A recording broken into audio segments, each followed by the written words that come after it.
सर्व स्टेजवरचे मान्यवर आणि आपण पहिल्यांदा कल्पनाताईचं अभिनंदन, बालाजीचे अभिनंदन. योग्य निवड केलेली. ते उमेशचा जेव्हा फोन आला तेव्हाच मला वाटलं की सामाजिक जाणीवेचा फोन आहे आणि इथे आला पाहिजे त्या ठिकाणी. आणि या स्टेजवर बसलेली सगळीच मंडळी अशी आहेत की कुणासाठी जगतो आणि कशासाठी जगतो याची जाण असलेली ही सगळी मंडळी आहेत. मदत संस्थेचं दीपालीजी अभिनंदन. आपलं काम मोठं आहे, फक्त एकच आहे, सगळ्या देशात करण्यापेक्षा महाराष्ट्रातच इतकं मोठं आहे काम की प्रत्येक जिल्ह्यात आपण पाहतो की ज्या पद्धतीची आता आवश्यकता आहे, ज्या पद्धतीचा समाज आहे, रोज टी व्हीवर आपण ते सगळं दर्शन बघतो.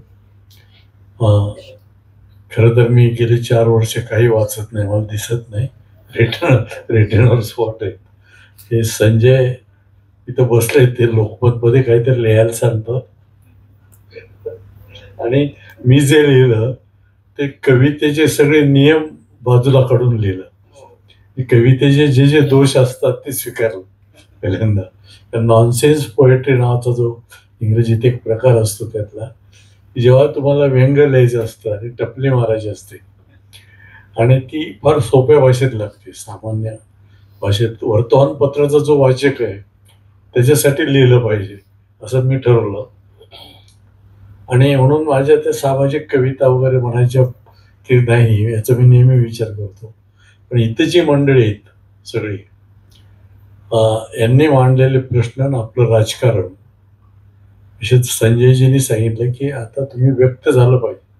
तुमच्याकडे जे माध्यम असेल त्या माध्यमातून तुम्ही व्यक्त व्हा त्या ठिकाणी. कारण आता इकडे बागेश्वर बाबाचे दिवस आलेले आहेत, घराघरात अंधभक्त तयार झालेले आहेत आणि गेल्या 10 वर्षात त्यांची संख्या इतकी वाढणार आहे की आपल्याला ते रस्त्याने सुद्धा जाऊ देणार नाहीत त्या ठिकाणी. यांचा मारुती कांबळे कधी करायचा सगळ्यांचा. तेव्हा एक विचित्र परिस्थिती आहे. परमेश्वराने जर आता परमेश्वर संकल्पना, स्वर्ग नरक कल्पना, पुन्हा याला 99% लोकांना आवडतात, पाप पुण्य कल्पना, म्हणून आपण ते स्वीकारतो त्या ठिकाणी. पण जेव्हा परमेश्वराने माणसाला जन्म दिला तेव्हा परमेश्वरालाच भीती वाटत होती का या पृथ्वीचा सत्यानाश केल्याशिवाय राहणार नाही, म्हणून त्याने पशूंनाही जन्म दिला आणि माणसं पशुसारखी वागायला लागली. पशु माणसाला उपयोगी होतील असे वागायला लागले त्या ठिकाणी. कारण धर्म हा मानव निर्मित आहे, काही ईश्वर निर्मित नाही. जात ही मानव निर्मित आहे. पण तो द्वेष आता इतका वाढलेला आहे सगळ्या समाजात की सर्व समाजच दुभंगत चाललेला आहे. तो व्याकुळ धर्म म्हणाला की मी काहींना पूजा दिली, काहींना प्रार्थना दिली. व्याकुळ धर्म म्हणाला मी काहींना पूजा दिली, काहींना प्रार्थना दिली, मानवतेची शिकवण दिली, यात माझं काय चुकलं. व्याकुळ धर्म म्हणाला मी काहींना पूजा दिली, काहींना प्रार्थना दिली, मानवतेची शिकवण दिली, यात माझं काय चुकलं. तेव्हा जखमी जात म्हणाली की व्यवसायाशी नातं जडलं आणि तेच गळ्यात पडलं, यात माझं काय चुकलं. जखमी जात म्हणाली की व्यवसायाशी नातं जडलं, तेच गळ्यात पडलं, यात माझं काय चुकलं. तेव्हा निराकार ब्रह्म म्हणाले की जीव जन्माला घातले तेच उतले मातले, यात माझे काय चुकले. जे माणसाला जन्म देऊन परमेश्वराला पश्चाताप होतो की काय अशी अवस्था आलेली. एकदा शासनाने दुधाला 3 रुपये दरवाढ दिली, कारण शासनाला काहीच द्यायचं नव्हतं. देणारं गिरायक होतं आणि घेणाऱ्या दूध डेऱ्या होत्या त्यातल्या. पण ती बातमी वर्तमानपत्रात पहिल्या पानावर आली छापून की दुधाला लिटर मागे 3 रुपये दरवाढ शासनाने मंजूर केली. तो कागद उडत उडत एका गोठ्यात येऊन पडला वर्तमानपत्राचा.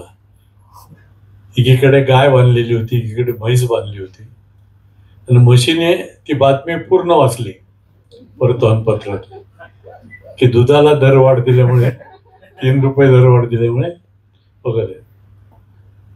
तर ती गाय म्हणाली, अरे ते वर्तमानपत्र सगळ्याचं द्यायचं फेकून तू काय वाचत बसला. म्हैस म्हणाले, थांब थांब, बाजूला आणखी एक बातमी की 7वं वेतन न मिळाल्यास सरकारी कर्मचारी संपावर जाणार. म्हशीने ती बातमी वाचली आणि म्हैस गायला म्हणाली की ते 7वं वेतन मागतात, आपणही तसंच का वागू नये. ते 7वं वेतन मागतात, आपणही तसंच का वागू नये, आणि दुधाला दरवाढ दिल्यामुळे वाढीव चारा का मागू नये. दुधाला दरवाढ दिल्यामुळे वाढीव चारा का मागू नये. तेव्हा वासराकडे पाहत गाय म्हणाली की इतरांच्या लेकरा बाळासाठी जगावं, तशा या आहेत सगळे संस्था आहे ही मदत. इतरांच्या लेकरा बाळासाठी जगावं, आपलं दुःख कुणाला सांगू नये. इतरांच्या लेकरा बाळासाठी जगावं, आपलं दुःख कुणाला सांगू नये.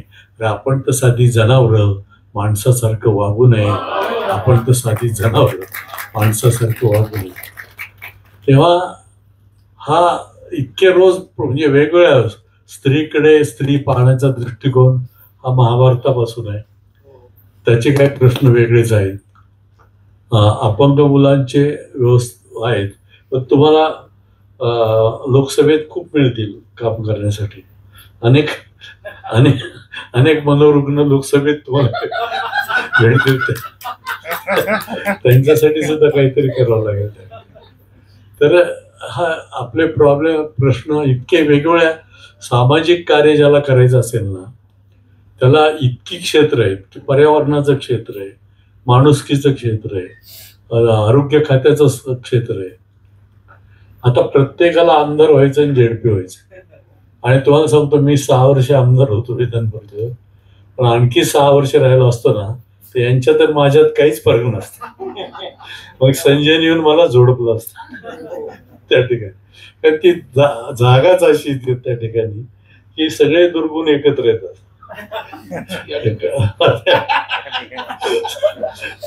म्हणजे आता आपल्याला माझे आमदार होतो म्हणून सांगण्याची सुद्धा लाज वाटते.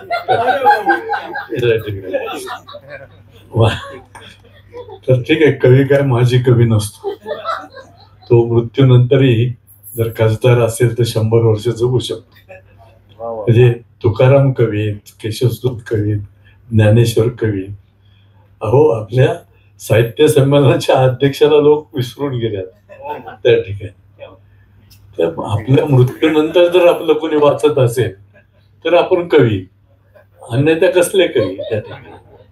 तेव्हा कवितेच्या क्षेत्रातही बाबाचा हा एक सामाजिक जाणीवेचा विचार फार जुळा आहे. आणि किशोरचा कविता कशी वाचावी, मला वाटतं याचे गावोगाव किशोरला घेऊन जाऊन तिथे कवींना बोलून सांगायला पाहिजे की कविता कशी वाचतो तेव्हा. कारण आज सत्यदेव दुबेचा शिष्य आहे. तिथे अनेक वर्ष तिथे कसं रिहर्सल करणे घासणे फार कठीण प्रकार आहे. त्यातून तो गेलेला आहे त्या ठिकाणी. आणि मी काही हिंदी कवीबरोबर असलं तर शरद जोशी यांची कविता मी पाहिली, ती एकाच पट्टीतली होती आणि त्याला चांगली दाद मिळत होती. पण किशोरने तीच कविता जेव्हा सादर केली, त्यातले चढ उतार हे इतके अप्रतिम होते त्या ठिकाणी की तीच कविता कशा पद्धतीने वाचली पाहिजे हे किशोरकडून शिकावं. अत्यंत उत्तम कवी आहेच, सादरीकरणही उत्तम आहे. म्हणून इतकी मोठी माणसं. आता संजय वर्तमानपत्राचे संपादक असले तर तो आपल्या विचारापासून कधी ढळला नाही. म्हणजे वर्तमानपत्र कोणाच आहे असो ते त्या ठिकाणी कुठलं तुम्ही कधी पहा, सामाजिक जाणीवेने आणि परखड बोलतच ते आलेले आहेत. मला वाटतं या परखडपणाची आत्ता गरज आहे त्या ठिकाणी. आता मी इथं एका कवितेने समारोप करतो, नंतर आपण काम करा आणि आता वैभवला ऐकणार आहोत. किशोर कविता आम्ही ती इथं पुण्यात रोजच ऐकतो, बोलतो, पण किशोरला ऐकायचंय अनेकांना. तर या कविता यांच्याकडून ऐकू. एका कवितेने मी समारोप करतो. पुन्हा एकदा मदत संस्थेला, दीपाली, तुमच्या सर्व सहकार्यांना, कारण या कामासाठी अनेक सहकार्य लावतात, उमेशची तुम्हाला धन्यवाद देतो इथं बोलवल्याबद्दल.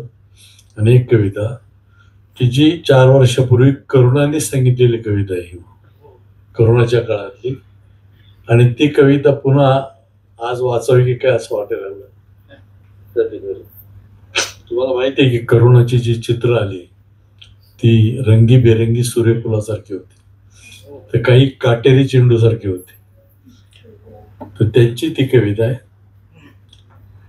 की रंगीबेरंगी काटेरी चेंडू अंगाभोवती फिरू लागले.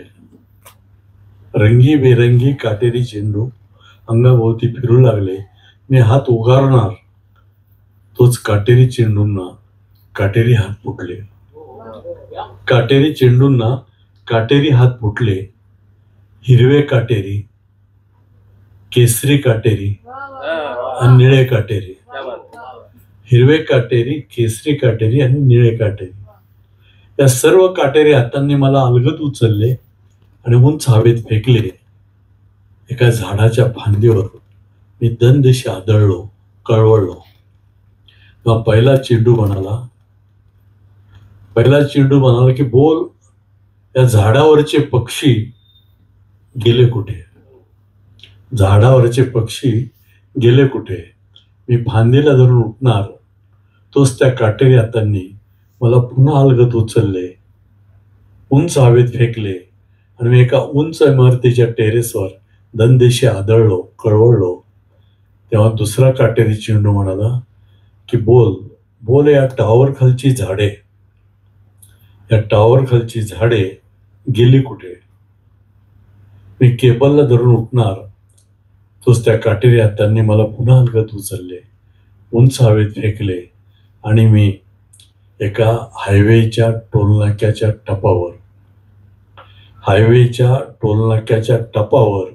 दंदिशी आदळलो आणि घसरत घसरत सर्व्हिस रोडच्या कडेवर जाऊन पडलो, कळवळलो. तेव्हा तिसरा काटेरी चेंडू म्हणाला की बोल, या हायवे खालची माणसे जोडणारी पाऊलवाट, या हायवे खालची माणसे जोडणारी पाऊलवाट गेली कुठे? मी खडीवरून उठणार तोच त्या काटेरी हाताने मला पुन्हा अलगद उचलले, उंच हवेत फेकले आणि मी संसदेत जाऊन दंदिशी